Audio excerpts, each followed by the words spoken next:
This is the October market report, and the results actually for the month going back to September have been surprisingly good. We had anticipated the market to settle down a little bit, and I think in last month we said the same thing. With buyer activity settling because interest rates have risen, home values have risen, and buyer demand is starting to be released from that pent-up demand over the last few years. But we were surprised in October that the business actually picked up. Now, it wasn't across the board picked up everywhere, but for the most part it did come up in all price ranges in most areas, and surprisingly stronger than we thought. Now, also, new listings increased as well. So the trends we've been talking about are still continuing in that more sellers are putting their homes in the market, and the market seems to be showing an activity of settling a little bit.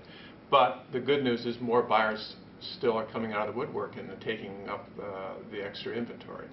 So we still think going into next year and over the next 4 months, you'll see a settling of the market a little bit. Demand will settle down as rates continue to rise a little bit, and more importantly, as values rise. You'll still see a little bit of settling, normalization of the market, but still a very strong market. Now, the big question that many people are having is what's going on with the government shutdown and the Treasury and the debt ceilings. And the reality is, so far, that has not affected the market at all. There's one exception, and that is the rural development loans.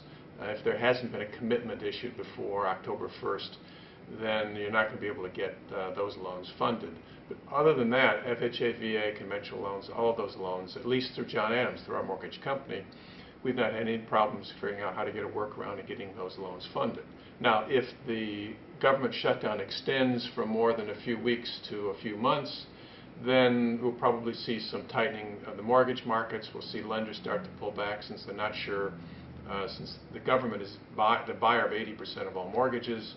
The government isn't around to buy mortgages, and they don't have the debt capacity, the debt ceiling risen, to do that. Then you'll see some tightening of the market and mortgage money, and then also in housing as well.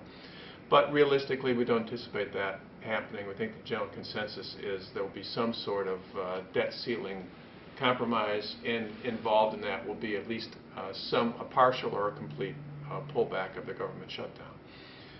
Either way, we think the housing momentum, aside from the current temporary government issues, is still very strong going into this year. The numbers are probably not as crazy as they were going into in January of last year and December last year going into this year, but they're still very, very strong. So we look forward to a good winter and a good fall. Thanks.